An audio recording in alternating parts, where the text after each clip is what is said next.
Assalamualaikum warahmatullahi wabarakatuh. Salam tani kepada rakan-rakan semua. Saya doakan agar kawan-kawan dalam keadaan sihat selalu, berada dalam rahmat Allah dan dipermudahkan segala urusan.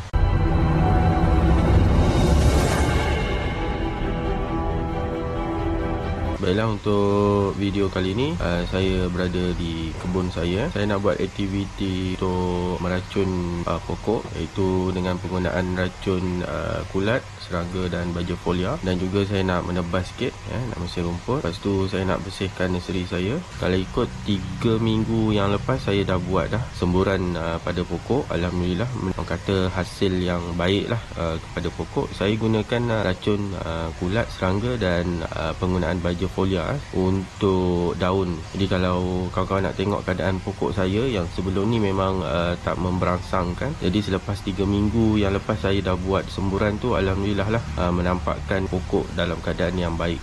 Okey ni kawan-kawan, ni pokok yang pertama, musangking. Alhamdulillah menampakkan hasil yang baik lah. Kalau ikut dulu memang tak ada daun, tumbuh sarannya tidak baik. Jadi saya buat rawatan lah.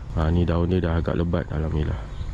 Okey, ini yang pokok yang pertama, ni pokok yang kedua. Pokok yang kedua ni pun lebih kurang sama. Ada pertumbuhan daun-daun baru lah. Kalau ikut sebelum ni memang tak ada daun sangat. Dia menyerang pucuk atau ranting pokok ni. Dia jadi macam tiada daun. Tapi dengan rawatan yang secepat yang mungkin, saya ambil inisiatif. Alhamdulillah menampakkan hasil yang baik lah. Dia 2 pokok ni yang kena serang, 1 dan 2. Sedikit kemas kini lah daripada saya untuk kawan-kawan. Nampak ni pokok ni, lebih kurang 7 kaki nak ke 8 kaki dah pokok musangking saya ni. Okey kawan-kawan, di mana kita dapat tengok tadi pokok yang durian saya tu diserang oleh penyakit kulat. Dia biasa kalau kita tengok ada serangan pada pucuk atau ranting pokok, dia macam tak berapa nak ada daun. Nak kata mati, tak mati, tapi kebanyakan daun-daun di pucuk dan ranting tu gugur, dia luruh lah. Jadi saya buat rawatan menggunakan racun kulat yang menggunakan Mancozeb. Dekat sini pun dia dah nyatakan penyakit mana yang sesuai untuk buat rawatan pada pokok lah jika ada serangan. Macam ni ada kulapuk dauni, anthracnose, hawa phytophthora, ni apa, solani. Solani ni Rhizoctonia solani lah, macam hawa daun lah.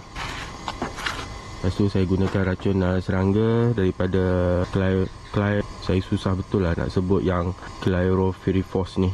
Cypermethrin senang sebut. Lepas tu ada baja folia lah saya gunakan, dengan tong lebih kurang tong 16 liter ni. Okey, saya buat bancuhan. Lepas tu saya teruslah untuk buat semburan pada pokok ni dulu. Lepas saya buat semburan, baru saya nak menebas sikit-sikit. Kalau ikut rumput memang pendek pun. Okey, alhamdulillah serta saya mesin rumput dan juga saya meracun pokok ni menggunakan racun kulat, racun serangga dan baja folia lah.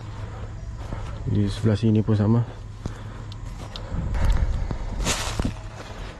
Ni anak pokok durian penanti, yang mana saya buat rawatan sebelum ni, membuat penjarangan tempat letak anak pokok, dan juga yang mana yang tak berapa nak sihat saya letak di belah belakang ni. Alhamdulillah nampaknya ada pertumbuhan daun-daun.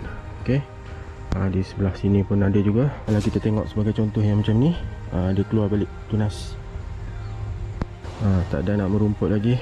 Kalau ikutkan saya nak bersihkan nursery. Saya ada 2 lagi kerja, iaitu meracun rumput dan juga nak bersihkan nursery di sekitar sini. Tapi kemungkinan tidak sempat jugalah, sebab petang ni kemungkinan saya nak racun rumput kat belah belakang, kat belah-belah sepadan tanah ni, dekat kebun saya ni. Okey, ni pun nampak semak kawan-kawan. Tengoklah keadaan semasa saya punya kebun, bercampur-campur dengan rumput, dengan pokoknya.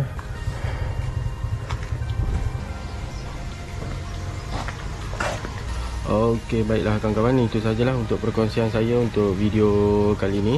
Jadi kepada kawan-kawan saya ingatkan, yang mana ada kebun, ada pokok yang jadi masalah, cepat-cepat kita buat rawatan supaya pokok kita ni tidak akan matilah secara keseluruhannya.